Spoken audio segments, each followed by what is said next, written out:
എല്ലാവർക്കും സുഖമാണെന്ന് വിശ്വസിക്കുന്നു. ഡെയിലി അപ്ഡേറ്റിലേക്ക് എല്ലാ ആളുകൾക്കും സ്വാഗതം. നാളെ മാർച്ച് 11-ാം തീയതിയും തുടർന്നുള്ള ദിവസങ്ങളിലും നിങ്ങൾ ശ്രദ്ധിക്കേണ്ട വളരെ പ്രധാനപ്പെട്ട കാര്യങ്ങളാണ് ഈ ഒരു വീഡിയോയിൽ വ്യക്തമാക്കുന്നത്. വീഡിയോയുടെ വിശദാംശങ്ങളിലേക്ക് കടക്കുന്നതിന് മുമ്പ് കൂടുതൽ ആളുകളിലേക്ക് ഇൻഫർമേഷൻ എത്താൻ ഷെയർ ചെയ്യുക, ലൈക്ക് ചെയ്യുക. ഫേസ്ബുക്കിലൂടെ കാണുന്ന ആളുകൾ ഫോളോ ചെയ്യുക. വീഡിയോയുടെ വിശദമായ വിവരങ്ങളിലേക്ക് വരാം. പ്രധാനമന്ത്രി കിസാൻ സമ്മാൻ നിധി 22-ാം ഗഡു വിതരണ തീയതി സമയവും പ്രഖ്യാപിച്ചു. പ്രധാനമന്ത്രി നരേന്ദ്രമോദി കേരളത്തിൽ സന്ദർശനം നടത്തുന്നുണ്ട്. അന്ന് വിതരണം ഉണ്ടായേക്കും എന്നുള്ള റിപ്പോർട്ട് നേരത്തെ ഉണ്ടായിരുന്നു. എന്നാൽ അതിൽ നിന്നും ഒരു മാറ്റം വന്ന് 2 ദിവസത്തിനപ്പുറം പ്രധാനമന്ത്രി കിസാൻ സമ്മാൻ നിധി തുക വിതരണം നടക്കും എന്നുള്ള റിപ്പോർട്ടാണ് ഇപ്പോൾ വന്നിട്ടുള്ളത്. ഇതിന്റെ ഔദ്യോഗികമായിട്ടുള്ള അറിയിപ്പ് PM കിസാൻ വെബ്സൈറ്റിൽ തന്നെ വ്യക്തമാക്കിയിട്ടുണ്ട്. അസാമിലെ ഗുവാഹത്തിയിൽ വെച്ചാണ് പ്രധാനമന്ത്രി നരേന്ദ്രമോദി 22-ാം ഗഡു വിതരണം നടത്തുന്നത്. രാജ്യത്താകെയുള്ള 9.32 കോടി കർഷകരുടെ അക്കൗണ്ടുകളിലേക്കാണ് 2000 രൂപ ഈ ദിവസം വിതരണം ചെയ്യുന്നത്. DBT വഴി നേരിട്ട് അക്കൗണ്ടുകളിലേക്ക് തുക വിതരണം ചെയ്യും. അപ്പോൾ മാർച്ച് 13-ാം തീയതി വെള്ളിയാഴ്ച ദിവസം 2000 രൂപ പ്രധാനമന്ത്രിയുടെ 2000 രൂപ വിതരണം നടക്കുകയാണ്. ഇതിന്റെ ഔദ്യോഗികമായിട്ടുള്ള അറിയിപ്പാണ് ഇപ്പോൾ വന്നിട്ടുള്ളത്. തത്സമയ സംപ്രേഷണം DD ന്യൂസിൽ ഉണ്ടാകും എന്നും PM കിസാൻ വെബ്സൈറ്റിൽ വ്യക്തമാക്കിയിട്ടുണ്ട്. അപ്പോൾ 3 ദിവസങ്ങൾക്കപ്പുറം PM കിസാൻ സമ്മാൻ നിധി തുക എത്തുകയാണ്. KYC പൂർത്തിയാക്കിയിരിക്കണം എന്ന് ഉറപ്പുവരുത്തുക. നിലവിൽ തുക മുടങ്ങിയിട്ടുള്ള ആളുകൾക്ക് KYC പൂർത്തിയാക്കേണ്ടതുണ്ട്. CIC കേന്ദ്രങ്ങൾ വഴിയോ സ്വന്തമായി PM കിസാൻ പോർട്ടൽ വഴിയോ ഇത് ചെയ്യാം. ബാങ്ക് അക്കൗണ്ടുമായി ആധാർ ലിങ്കിങ് നടത്തിയിട്ടുണ്ട് എന്നും ഉറപ്പുവരുത്തണം. ലാൻഡ് സീഡിംഗ്, അതായത് നിങ്ങളുടെ ഭൂരേഖ പരിശോധന നടത്തുക. നിങ്ങളുടെ ഭൂരേഖകൾ പോർട്ടലിൽ കൃത്യമായി അപ്ഡേറ്റ് ചെയ്തിട്ടുണ്ട് എന്ന് ഉറപ്പുവരുത്തണം. ഇങ്ങനെയുള്ളവർക്കാണ് PM കിസാൻ സമ്മാൻ നിധി തുക ലഭിക്കുന്നത്. കഴിഞ്ഞ ഗഡുക്കൾ ലഭിച്ചിട്ടുള്ള ആളുകൾക്ക് ഇപ്രാവശ്യം മുടങ്ങിയേക്കില്ല എന്നുള്ളതാണ് വിവരം. ഇനി പറയുന്ന രൂപത്തിൽ നിങ്ങളുടെ സ്റ്റാറ്റസ് പരിശോധിക്കാം. pmkisan.gov.in എന്ന വെബ്സൈറ്റ് സന്ദർശിച്ച് നോ യുവർ സ്റ്റാറ്റസ് എന്ന ഓപ്ഷനിൽ ക്ലിക്ക് ചെയ്ത് നിങ്ങളുടെ രജിസ്ട്രേഷൻ നമ്പറും ക്യാപ്ച കോഡും നൽകി വിവരങ്ങൾ പരിശോധിക്കാവുന്നതാണ്. അപ്പോൾ കേന്ദ്ര സംസ്ഥാന സഹായമായിട്ട് ഈ മാസം 5000 രൂപയാണ് ലഭിക്കുക. ഇതിന്റെ തുടക്കം എന്നോണം കേന്ദ്ര സർക്കാരിന്റെ 2000 രൂപ വിതരണമാണ് 13-ാം തീയതി വെള്ളിയാഴ്ച വൈകുന്നേരം 6 മണിക്ക് മുമ്പായിട്ട് അക്കൗണ്ടുകളിലേക്ക് എത്തിച്ചേരുന്നത്. അതോടൊപ്പം തന്നെ സംസ്ഥാന സർക്കാരിന്റെ സാമൂഹ്യ സുരക്ഷാ ക്ഷേമ പെൻഷൻ 2000, സ്ത്രീ സുരക്ഷാ പെൻഷൻ 1000 രൂപ ഇവ കൂടി ചേർത്ത് സംസ്ഥാന സർക്കാരിന്റെ 3000-ഉം കേന്ദ്ര സർക്കാരിന്റെ 2000-ഉം 5000 രൂപയാണ് വിവിധ ഗുണഭോക്താക്കൾക്ക് വിതരണം ചെയ്യാനിരിക്കുന്നത്. സ്ത്രീ സുരക്ഷാ പെൻഷൻ വിതരണ നടപടികളിലേക്ക് കടന്നു എന്നുള്ളതാണ് വിവരം. ഏത് തീയതിയിലാണ് വിതരണം ഉണ്ടാകുക എന്നുള്ള അറിയിപ്പ് ഇതുവരെ ലഭിച്ചിട്ടില്ല. അതേസമയം സംസ്ഥാനത്ത് ക്ഷേമ പെൻഷൻ വിതരണം 25-ാം തീയതി ബുധനാഴ്ച ഉണ്ടാകും എന്നുള്ളതാണ് വിവരം. അപ്പോൾ ഇതുമായി ബന്ധപ്പെട്ട വിശദമായ അറിയിപ്പുകൾ ലഭിച്ചാൽ കൃത്യമായി നിങ്ങളെ അറിയിക്കാം. ഇപ്പോൾ കേന്ദ്ര സർക്കാരിന്റെ PM കിസാൻ സമ്മാൻ നിധി തുക വിതരണ തീയതിയാണ് പ്രഖ്യാപിച്ചിട്ടുള്ളത്. അത് 13-ാം തീയതി വെള്ളിയാഴ്ച അസമിലെ ഗുവാഹത്തിയിൽ വെച്ച് വിതരണം നടക്കും. 6 മണിക്ക് മുമ്പായിട്ട് അക്കൗണ്ടുകളിലേക്ക് തുക എല്ലാവരുടെയും അക്കൗണ്ടുകളിലേക്ക് എത്തിച്ചേരുന്ന തരത്തിലാണ് വിതരണം. രാജ്യത്താകെ 9.34 ലക്ഷം കർഷകർക്കാണ് ലഭിക്കുക. നമ്മുടെ സംസ്ഥാനത്ത് 30 ലക്ഷത്തോളം ആളുകൾക്കാണ് ഈ ഒരു തുക ലഭിക്കുക.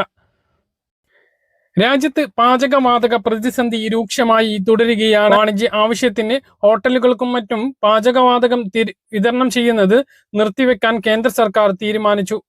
പാചകവാതകം ഗാർഹിക ഉപഭോക്താക്കൾക്ക് മാത്രമായിക്കൊണ്ട് കേന്ദ്ര സർക്കാർ ഉത്തരവിറക്കി. കേരളത്തിലും LPG സിലിണ്ടർ പ്രതിസന്ധി രൂക്ഷമായ സാഹചര്യത്തിൽ ഉന്നതതല യോഗം വിളിച്ചു എന്നും പ്രതിസന്ധി മറികടക്കാൻ നടപടി സ്വീകരിക്കുമെന്നും മന്ത്രി GR അനിൽ അറിയിച്ചു.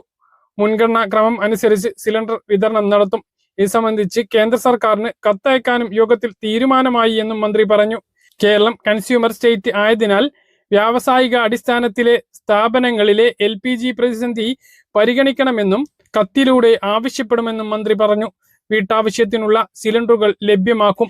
നിയന്ത്രണങ്ങളുടെ മറവിൽ പൂഴ്ത്തിവെപ്പിനെതിരെ നടപടി സ്വീകരിക്കും. റവന്യൂ വകുപ്പിലെ ഉദ്യോഗസ്ഥരും സിവിൽ സപ്ലൈസ് ഉദ്യോഗസ്ഥരും അടങ്ങുന്ന സംഘം പരിശോധന നടത്തുമെന്നും കൃത്രിമം കണ്ടെത്തിയാൽ നടപടി സ്വീകരിക്കുമെന്നും മന്ത്രി GR അനിൽ കൂട്ടിച്ചേർത്തു.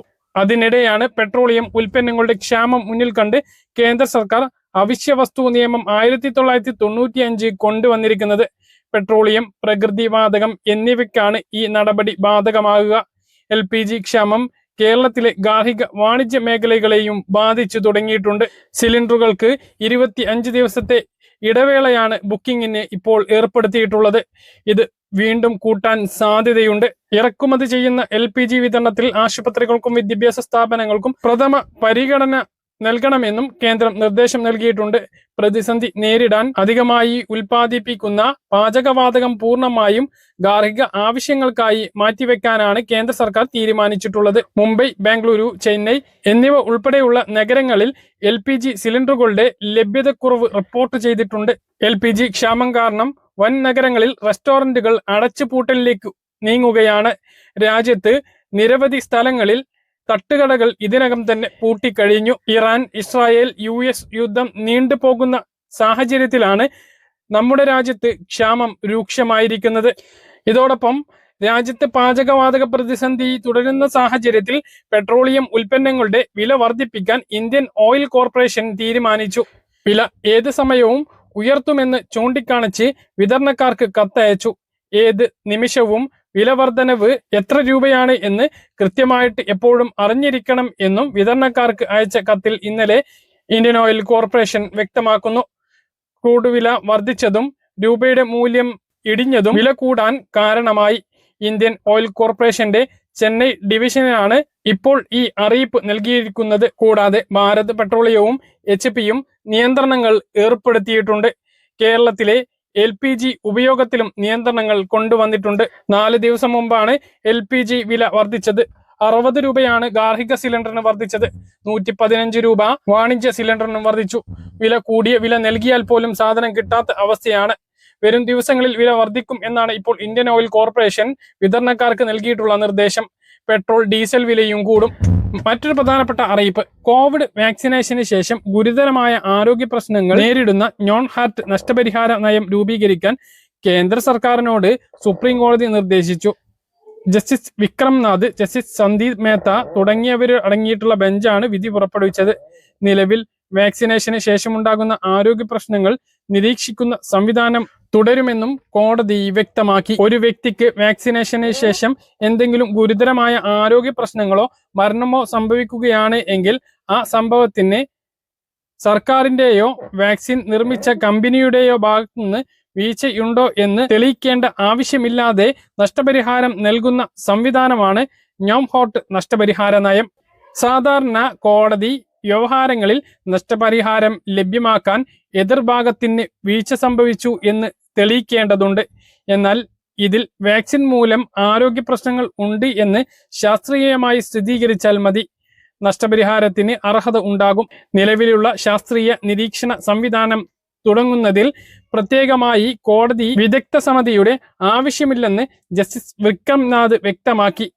ഈ വിധി നിലനിൽക്കെ തന്നെ നിയമപരമായി ലഭ്യമായ മറ്റു വഴികൾ തേടുന്നതിൽ നിന്നും ആരെയും തടയില്ല എന്നും കോടതി വ്യക്തമാക്കി. നഷ്ടപരിഹാര നയം രൂപീകരിക്കുന്നതിന് കേന്ദ്ര സർക്കാരിന്റെയോ മറ്റ് അധികാരികളുടെയോ സമ്മതമായി കണക്കാക്കില്ലെന്നും കോടതി ഉന്നയിച്ചിട്ടുണ്ട്. 2021 കോവിഷീൽഡ് വാക്സിൻ സ്വീകരിച്ചതിനെ തുടർന്ന് 2 സ്ത്രീകൾ മരണപ്പെട്ടതായി ബന്ധപ്പെട്ട ഹർജി പരിഗണിച്ചുകൊണ്ടാണ് സുപ്രീം കോടതിയുടെ ഈ സുപ്രധാനമായിട്ടുള്ള വിധി ഉണ്ടായിട്ടുള്ളത്. വാക്സിന് ശേഷം ഇവർക്ക് ഗുരുതരമായിട്ടുള്ള ആരോഗ്യ പ്രശ്നങ്ങൾ ഉണ്ടായതായി ഹർജിയിൽ ആരോപിച്ചിരുന്നു. സംസ്ഥാനത്ത് ഇന്ന് സ്വർണ്ണവില കൂടി. ഗ്രാമിന് 65 രൂപ വർദ്ധിച്ച് 14,885 രൂപയും പവന് 520 രൂപ വർദ്ധിച്ച് 1,19,080 രൂപയിലും എത്തി. സംസ്ഥാനത്ത് നിയമസഭാ തെരഞ്ഞെടുപ്പിന് മുന്നോടിയായി വോട്ടർപട്ടികയിൽ പേര് ചേർക്കാൻ ഇപ്പോൾ അവസരമുണ്ട്. നാമനിർദ്ദേശ പത്രിക സമർപ്പിക്കുന്നതിനുള്ള അവസാന തീയതി വരെ പുതിയ അപേക്ഷ നൽകാം. 18 വയസ്സ് പൂർത്തിയാകുന്നവർ ആർക്കും രജിസ്റ്റർ ചെയ്യാവുന്നതാണ്. voters.eci.gov.in എന്ന വെബ്സൈറ്റ് വഴിയോ വോട്ടേഴ്സ് ഹെൽപ്പ് ലൈൻ ആപ്പ് വഴിയോ അപേക്ഷ സമർപ്പിക്കാവുന്നതാണ്. വെബ്സൈറ്റിലെ ന്യൂ വോട്ടേഴ്സ് രജിസ്റ്റർ ലിങ്കിൽ പ്രവേശിച്ച് ഫോം 6 പൂരിപ്പിക്കണം. പ്രവാസികളാണ് എങ്കിൽ ഫോം 6A പൂരിപ്പിക്കേണ്ടതുണ്ട്. അർഹമായ മുഴുവൻ ആളുകൾക്കും വോട്ടവകാശം വിനിയോഗിക്കാൻ പട്ടികയിൽ പേര് ഉറപ്പാക്കണമെന്ന് മുഖ്യ തെരഞ്ഞെടുപ്പ് ഓഫീസർ പറഞ്ഞു. അപേക്ഷയോടൊപ്പം കളർ പാസ്പോർട്ട് സൈസ് ഫോട്ടോ, വയസ്സ്, വിലാസം തെളിയിക്കുന്ന രേഖകൾ അപ്ലോഡ് ചെയ്യണം. അടുത്ത ബന്ധുവിന്റെ തിരിച്ചറിയൽ കാർഡ് നമ്പറും മൊബൈൽ നമ്പറും വേണം. BLOമാർ നേരിട്ട് പരിശോധിച്ചാണ് വോട്ടർ പട്ടികയിൽ പേര് ഉൾപ്പെടുത്തുക. പറഞ്ഞ കാര്യങ്ങൾ കൃത്യമായിട്ട് മനസ്സിലാണെന്ന് കരുതുന്നു. ഇതുപോലുള്ള ഇൻഫർമേഷനുകൾക്ക് ഫോളോ ചെയ്യുക, സബ്സ്ക്രൈബ് ചെയ്യുക. മറ്റൊരു വീഡിയോയുമായി നമുക്ക് വീണ്ടും കാണാം. ഇതുവരെ